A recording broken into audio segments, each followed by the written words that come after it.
Alam ko naka-mute pala ako, my God. My goodness, hindi ko napansin naka-mute pala ako. My God, ano ba 'yan? My God, mga kaibigan, naka-mute pala ako.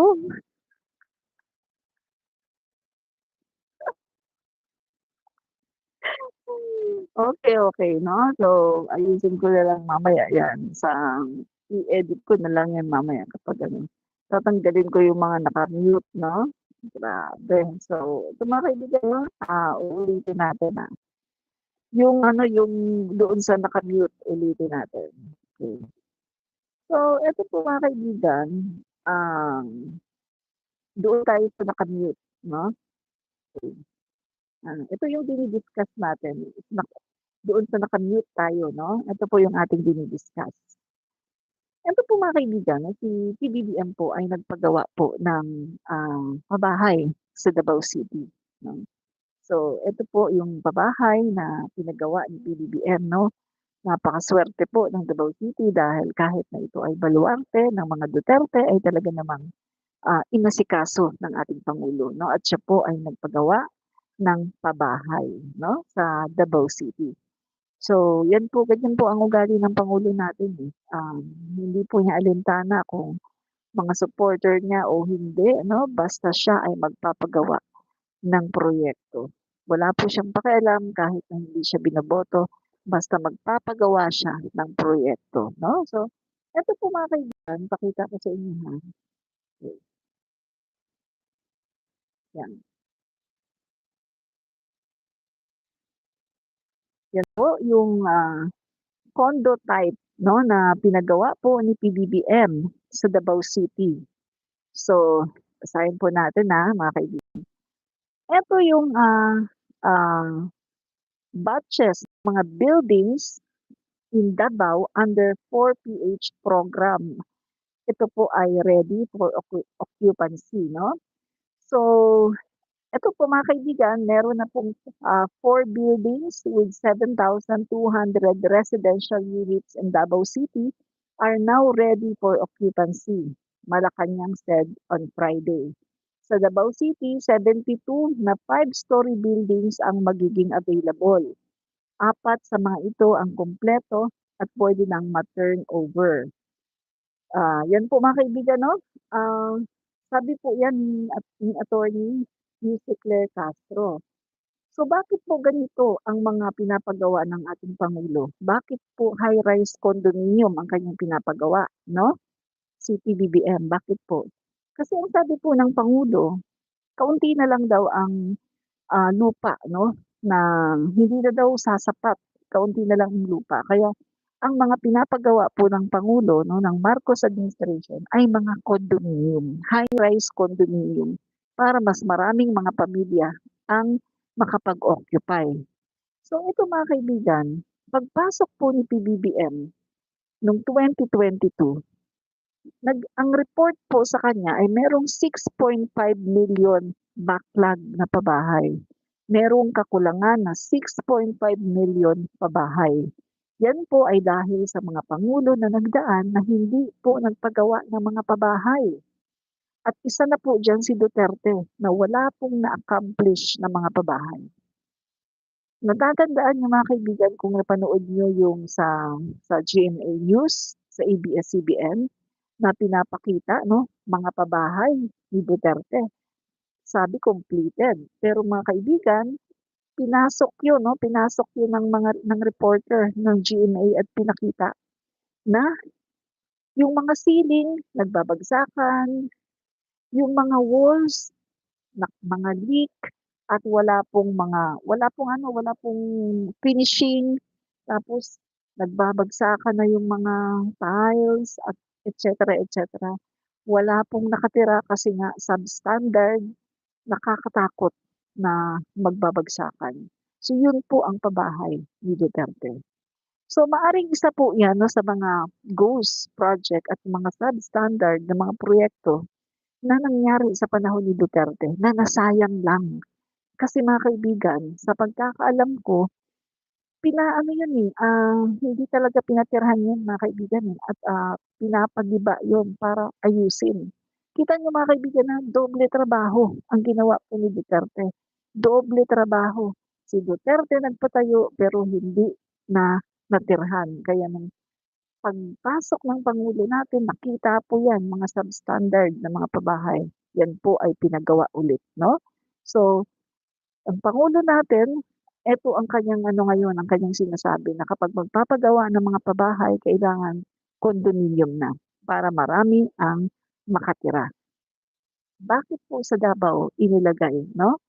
Bakit isa ang Davao sa nakita ng ating pangulo na dapat ay magkaroon ng mga, pabahay, 'no, high-rise condominium? Kasi po pagpasok ng pangulo natin, nag-inspeksyon siya sa Davao, nakita po niya ang daming squatter.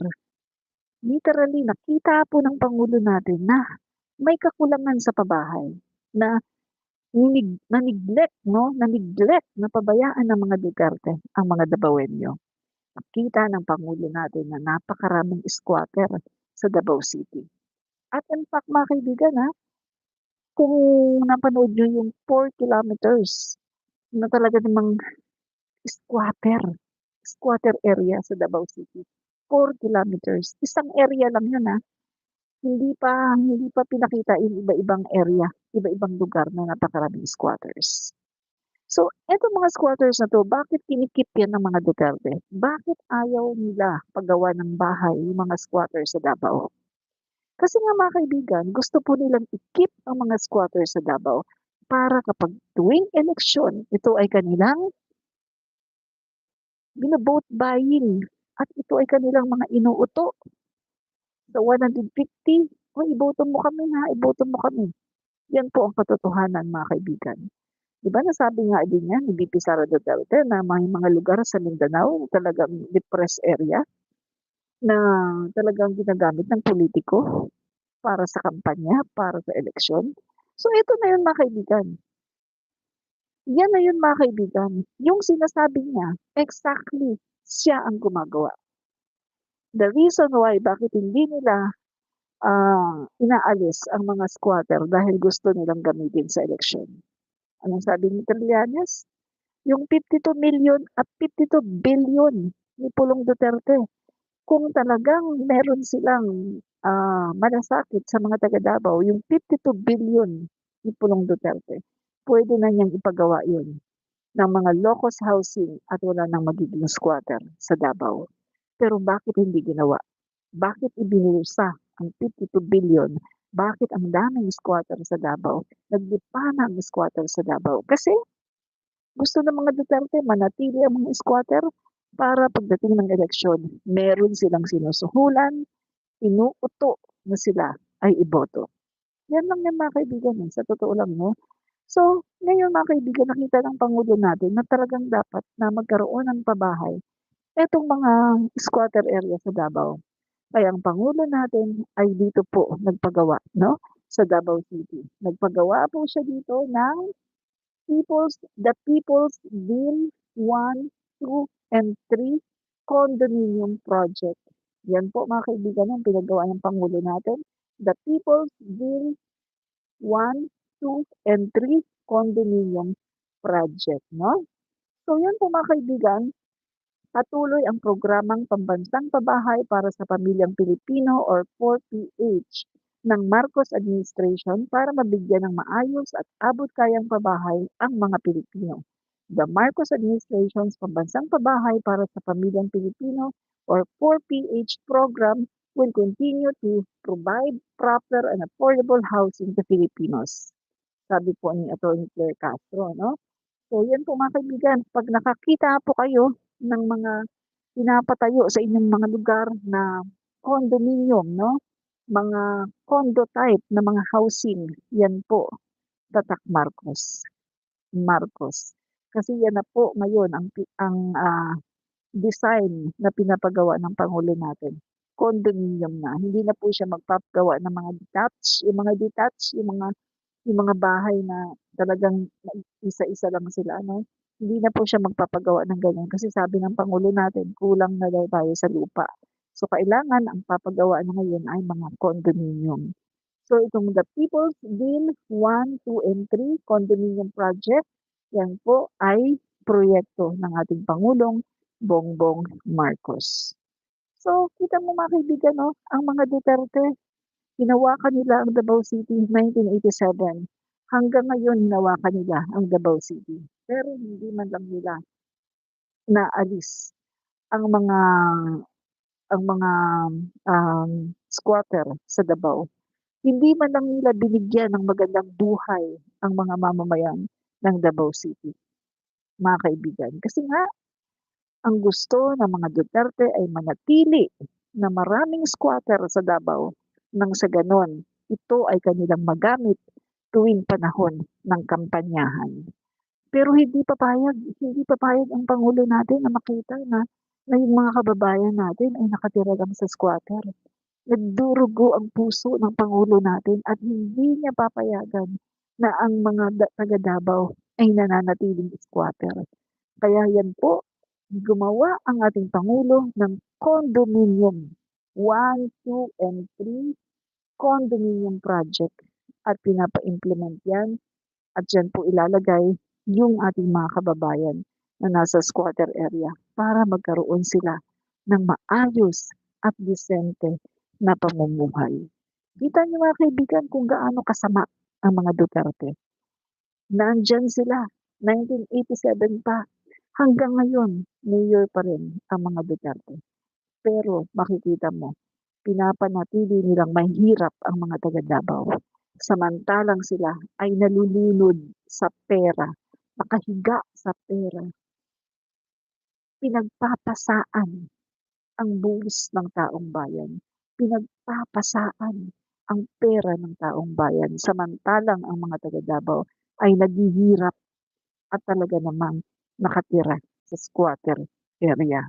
Kung hindi pa magkakaroon ng Pangulo na Bongbong Marcos, hindi pa magkakaroon ng pabahay ang mga taga Davao. Kita niyo mga kaibigan, kita niyo, kung hindi pa nagkaroon ng Pangulo ngayon na Bongbong Marcos ang pangalan, etong mga taga Davao mananatili habang buhay na squatter.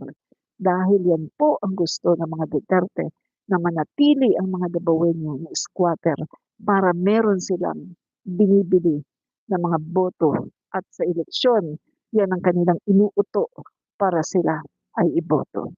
Diyan po natin makikita kung gaano kasamang tao ang mga Duterte. Hindi po sila mabubuting tao dahil kung mabubuting tao sila, hindi po nila papayagan na manatili na mahihirap ang mga taga Davao. Nakita niyo naman, merong 52 billion si Pulong Duterte. Pero anong ginawa sa 52 billion? Guys, pinagpasasaan nila ang pera ng taong bayan. Ang kakapal ng mga mukha, hindi na sila nahiya sa taong bayan. Darating din ang kanilang karma. Darating din mga kaibigan na sila ay kakarmahin, mga kaibigan. Hindi ko lang alam sa paanong paraan. Pero kakarmahin din sila mga kaibigan.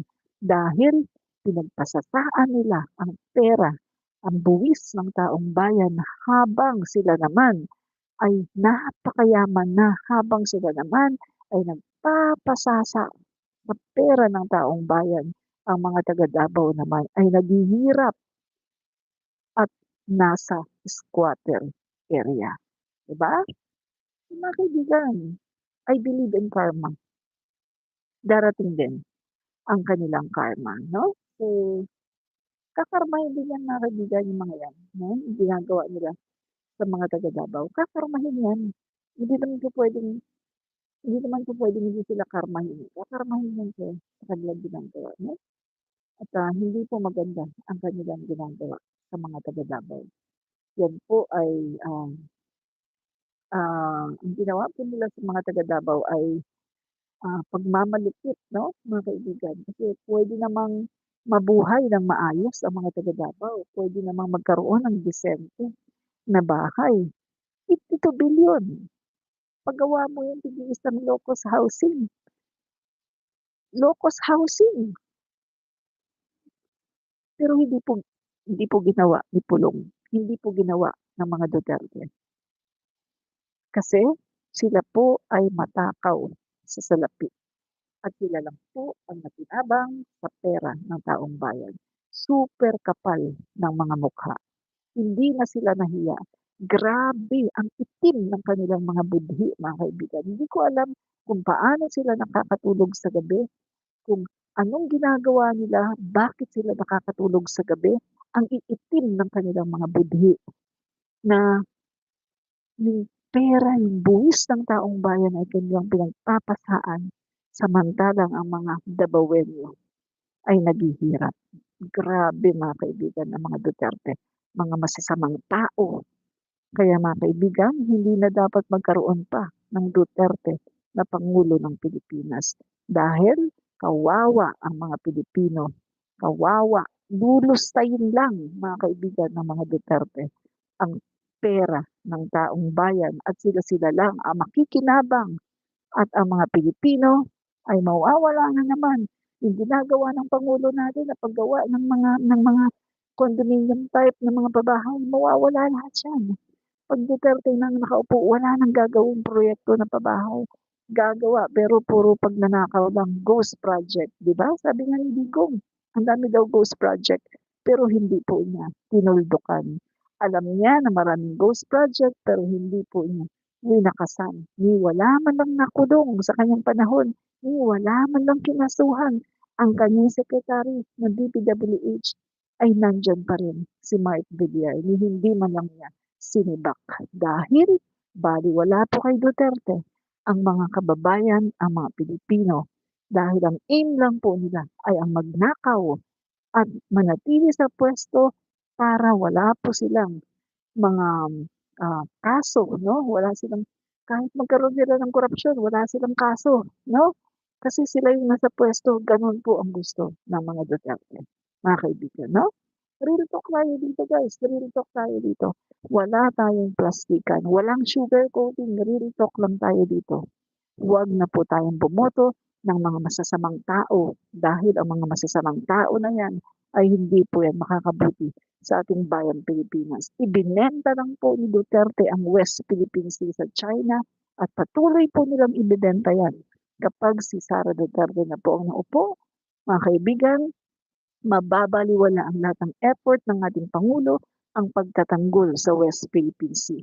Patuloy na naman, ibibigay na naman yung pag-control sa West Philippine Sea at papasukin na naman tayo dito ng mga Chinese, magkakaroon na naman ng mga birth certificate, ng mga Philippine passport, lalaganap na naman ang pogo, ang korupsyon, ang mga kidnapping, lalaganap na naman ang sex trafficking, human trafficking, yung mga high crimes na ginagawa ng mga pogo, gambling, etc. Lalaganap na naman yan pag Duterte na ulit ang nakaupo. Dahil ang mga Duterte po ay mga masasamang tao, no? Yan po sila, masasamang tao. So hindi po tayo dapat na maghalal ng masasamang tao dahil mga kaibigan, kawawa po ang ating bayan. Yan po ang katotohanan. Di ba? Yan. So, yung mga kaibigan, no, tuloy tayo. Okay. Tuloy po tayo, no?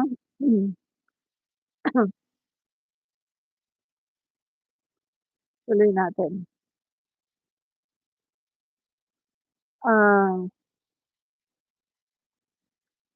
okay. Okay.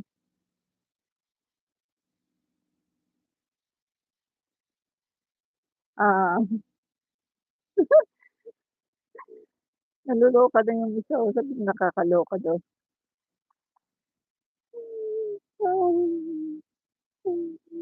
Naluloka na. Ah, no? Opo, makapal talaga ang mukha nila, makapal. Makapal po talaga yung mukha nila, no? Hmm. Makapal po talaga ang mukha nila. Opo. Mm.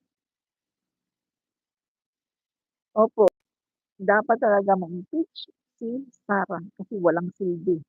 Biruin niyo ha, mga kaibigan ha, Vice Presidente kumukubra. Oh, binodo lang tayo, kubra ng pera, ng sweldo, pero hindi nagtatrabaho. So, may balak pa kaya siya magtrabaho? May balak pa ba siya magtrabaho o wala na, 'no? So, yun lang po ang tanong natin, may balak pa bang magtrabaho si Sara Duterte o talagang wala na siyang plano na magtrabaho pa? Kasi mukhang wala, eh, mukhang wala na, eh, mukhang wala na siyang balak na magtrabaho, na palagi na lang siyang, nasa ibang bansa, nagwo-world tour, naninirang puri, yung turismo natin sinisiraan, yung pangulo natin sinisiraan, ibinabagsak ang Pilipinas, iniangat naman ang China. So, ano 'yan, parang wala na mga kaibigan 'no, wala na talaga siyang kagana-gana 'no. Nakita ko po kay Sara Duterte wala na po siyang ganang magtrabaho. Parang ang focus na lang niya ngayon mga kaibigan ay naka-focus na lang siya sa pangangampanya at sa paninira sa ating pangulo. 'Yan na lang po ang ginagawa ni Sara Duterte ngayon, wala na pong iba 'no. Wala na akong nakikitang ginagawa niya kundi manira sa gobyerno, manira sa pangulo, mag-world tour, 'yan na lang po talaga ang kanyang ginagawa 'no, wala ng iba 'no. So mga kaibigan, maraming maraming po salamat, It's, nakaisang oras na pala tayo. Maraming maraming po salamat. Fight fake news, expose the truth. Salamat po sa lahat ng nanood. Bye-bye and